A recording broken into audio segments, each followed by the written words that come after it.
Je ne lui ai jamais parlé de quoi que ce soit, il savait tout de moi, et notamment il savait que je participais à ces opérations. Et c'est lors d'une opération de ce genre où je devais partir et ne plus revenir, parce que les camarades aînés nous sacrifiaient délibérément dans une opération qui n'avait aucune chance de réussir, mais il fallait essayer quand même.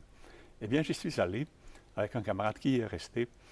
Et moi, je suis revenu, je pense quand même, parce que j'avais cette faculté de me concentrer sur mon centre, le Tantien, dans le mot que je ne connaissais pas à cette époque-là. Ce Tantien, vous pouvez peut-être nous dire où il se trouve. C'est en dessous du nombril, quelques centimètres en dessous du nombril. Donc, ça se trouve à l'intérieur du corps. Et c'est un lieu de focalisation de l'énergie vitale, mais ça n'a aucun rapport avec un organe ou avec quoi que ce soit de matériel. C'est quelque chose d'énergétique.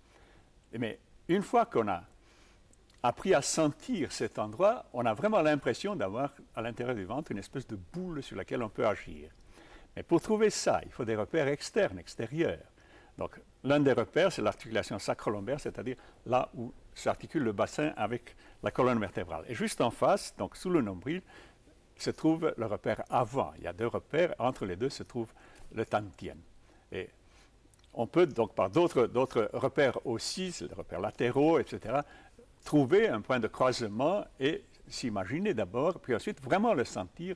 Le Tantien est pour les pratiquants donc, de l'art du Qi une réalité corporelle. Donc vous parlez d'énergie, on peut l'appeler comme ça, l'énergie vitale, ce Qi. Oui. Et dans votre livre, La voie de l'énergie, il y a un chapitre, on voit votre livre là, il y a un chapitre sur la main.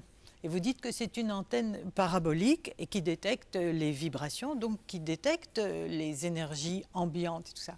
Et je me souviens, j'étais passée un demi-jour à un de vos stages, et d'ailleurs vous l'expliquez dans ce livre aussi, qu'on peut mesurer, on peut la sentir, cette énergie.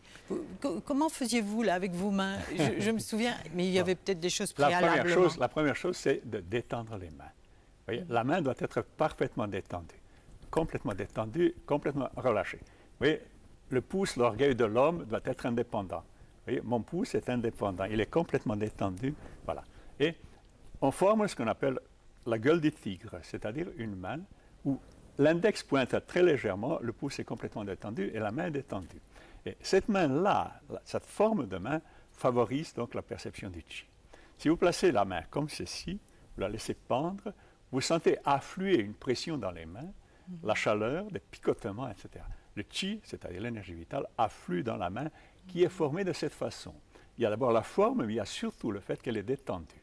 Michel-Ange, dans sa fresque, où le bon Dieu, je ne dis pas refile, mais donne la vie à Adam, Michel-Ange tient sa main comme ceci et le bon Dieu lui envoie la vie aussi de la même façon. Michel-Ange n'a jamais fait de Tai Chi Chuan, il n'a jamais été en Chine, il ne savait pas du tout de quoi il s'agissait. Mais il a senti, lui, que cette forme de la main, cette attitude de la main, permet de sentir la vie.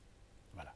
Et c'est ça, c'est dans cette forme-là, dans cette attitude-là, qu'on peut percevoir des choses qui n'ont aucune importance dans la vie courante. Je suis en train d'écouter les mains, de sentir avec les mains le Qi de cette pièce, votre Qi par exemple. Voilà. J'explore votre visage et je suis sûr, même si vous ne le dites pas, qu'à distance vous sentez le mouvement de ma main.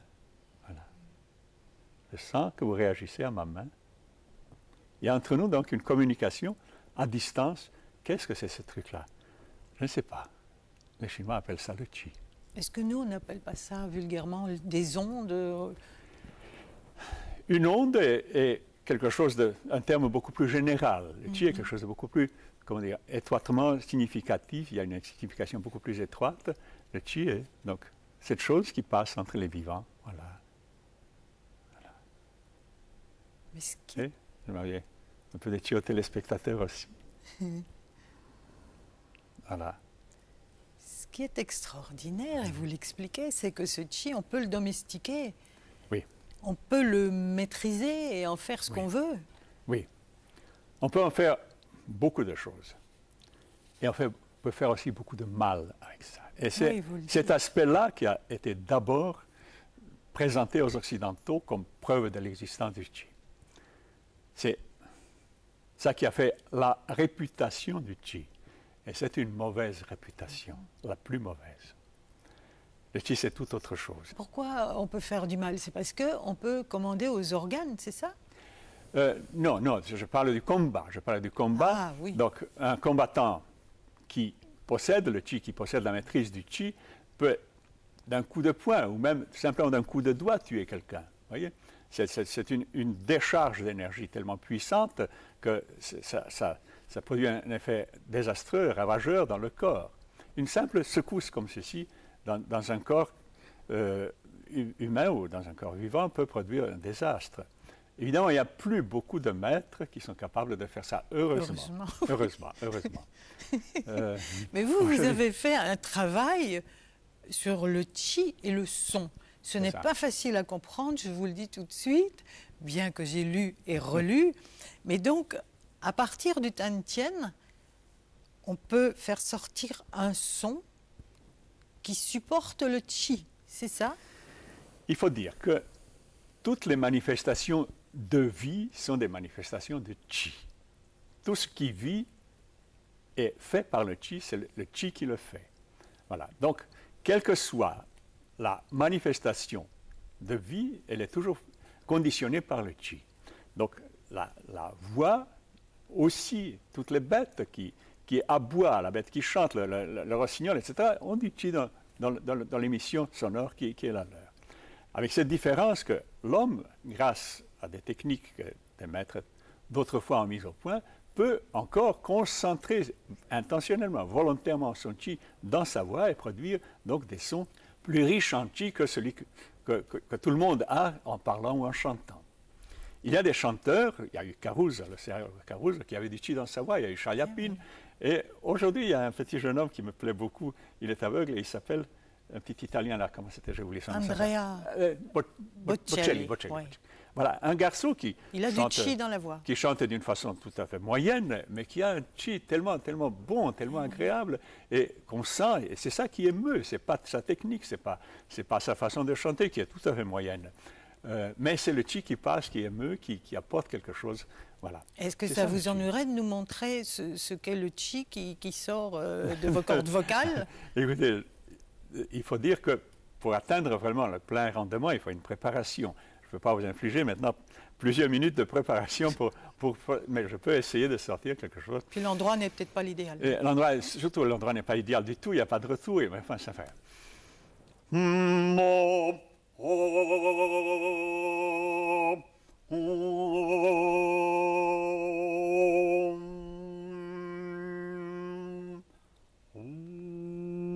Voilà un son qui va vibrer, vous allez vibrer.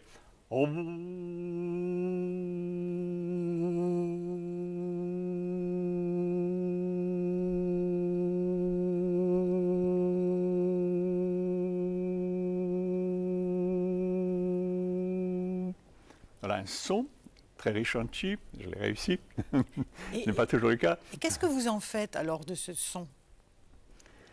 Donc, d'abord, la technique vocale de production du son tel que je viens de la faire est destinée à moi. C'est un son, quand vous l'écoutez, il a été enregistré, vous allez le réécouter, c'est un son qui est tout à fait insignifiant du point de vue musical. Mais moi, ça me fait vibrer. Ça me fait vibrer, et d'ailleurs, même à distance, si vous mettez la main comme ça, vous allez me sentir vibrer. Mettez la main.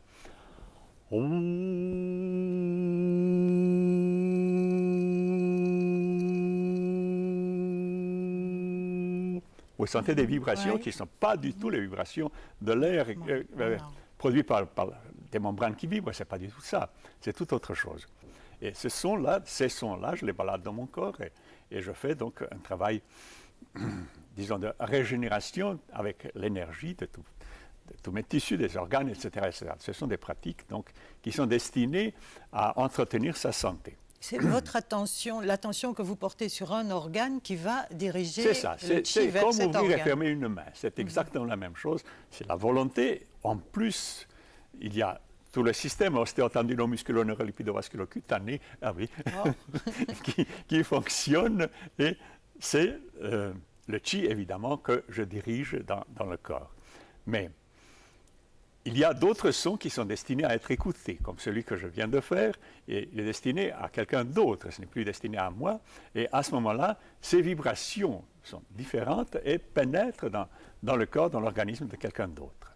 Avec ces sons-là, on peut produire des effets thérapeutiques tout à fait certains, tout à fait sûrs, et mon travail a consisté depuis plusieurs années à enregistrer ces sons, à sélectionner des fréquences que je connais d'après les travaux du docteur Nogier, un médecin français qui est mort, mais qui a laissé un travail considérable sur ces problèmes-là, et qui a sélectionné quelques fréquences qui ont fait leur preuve depuis 30 ans. Il y a plus de 30 ans que je pratique. Donc ces fréquences-là, je sais qu'elles sont efficaces. Et j'ai introduit donc ces fréquences-là dans les sons que j'émets avec la voix. J'ai enregistré ça et avec des moyens techniques nouveaux que je ne connaissais pas il y a seulement quelques années, j'ai réussi, avec l'aide de Vanessa Piazza, ma collaboratrice, à qui je dois tout, je dois l'avouer, sans laquelle je n'aurais jamais rien fait. Donc, nous avons réussi à créer des programmes, selon le modèle de Nogier, des programmes thérapeutiques qui sont maintenant expérimentés par 250 médecins, un peu dans le monde entier, et où il y a des milliers de fiches de soins, donc des fiches d'intervention médicale qui ont été faites avec les sons. Donc, c'est le chi qui va guérir certaines maladies. C'est ça. Donc, il faut comprendre que les fréquences qu'a utilisées Nogier, ce sont des fréquences connues. Et maintenant, vous venez de découvrir un micro qui amplifie. Maintenant, c'est l'événement tout à fait inattendu. Je reviens du Canada où j'ai rencontré un jeune inventeur qui a mis au point un micro tout à fait révolutionnaire. Je vous passe les détails, je ne suis pas un technicien, je peux pas l'expliquer. L'expérience a consisté à enregistrer ma voix telle que vous venez de l'entendre, avec l'émission du Chi. Donc, une expérience que je fais depuis 60 ans, donc je sais à quoi m'attendre avec cette expérience-là. Nous l'avons enregistré avec ce nouveau procédé et je l'ai reçu en retour par des haut-parleurs qui ont été aussi conçus pour ce procédé-là. Et j'ai reçu donc mon Chi amplifié, concentré et je dirais, je ne sais pas comment l'expliquer, mais enrichi de quelque chose que donc son enregistrement a mis en évidence, alors que normalement, naturellement, ce n'est pas aussi puissant, ce n'est pas aussi évident. J'ai reçu ça dans mon propre corps et je vous assure, j'étais assis comme ceci, à un moment donné, mes bras ont commencé à monter, je me suis gonflé littéralement, je me suis trouvé comme ceci, rempli d'une force qui était la mienne, que me retournait, que me renvoyait les haut-parleurs. Et donc, je n'ai pas eu besoin d'autres démonstrations. J'ai répété 3 fois, je dois le dire. À 3 reprises, j'ai réessayé pour être sûr, mais la première fois suffit. Donc, c'est sûr que par ce procédé-là, qui est tout à fait nouveau, je peux maintenant produire des effets de chi beaucoup plus puissants et surtout mieux les diriger dans le corps, etc. Donc, au point de vue des thérapies, c'est important. C'est un immense espoir, un immense espoir qui est né, qui est là, mais pas pour moi. Pour des médecins? Non, je veux dire, ce n'est pas un espoir pour moi, c'est une certitude. Je me lance dans cette recherche immédiatement, je vais me faire examiner, je vais me faire des radios de mes articulations, etc. Et je commence tout de suite une recherche avec ce procédé-là. Je lui ai donné le nom de procédé Mathus, de Mathusalem. Et je commence tout de suite cette expérience qui doit durer très longtemps parce que je n'ai pas les moyens de me payer un travail en laboratoire sur des bêtes, sur des animaux qui ont une durée de vie plus courte que l'homme. Donc, il faudra se contenter de ma longévité que je vais prolonger de 20 ans, j'en suis sûr. Oui, on l'espère, oui. Et tous les 3 ans, je vais refaire les examens et les radios pour prouver que je ne vieillis pas, qu'au contraire, je rajeunis. Pour que la preuve soit concluante. Parce que ça sert à ça aussi, le chi, à rajeunir. Mais évidemment. Et qu'est-ce que vous croyez? C'est pas, mais vous voyez devant vous miraculeux. un homme de 77 ans. C'est vrai qu'il est pas mal. Il est pas mal. Mais si je vous disais mes performances, en tout point, vous ne le croiriez pas. Je vous donne simplement une. 2 ou 3 fois par semaine, je fais des haltères. Des haltères. Et je lève 4 tonnes à bout de bras. 4 tonnes. 4 tonnes? 4 tonnes. Autrement dit, 100 fois 40 kilos. 100 fois 40 kilos, ça fait 4 tonnes. C'est une performance pour un jeune athlète que je fais à 77 ans. Voilà. Et jeune athlète, vraiment déjà un grand sportif. Vous disiez tout à l'heure qu'il avait fallu 30 ans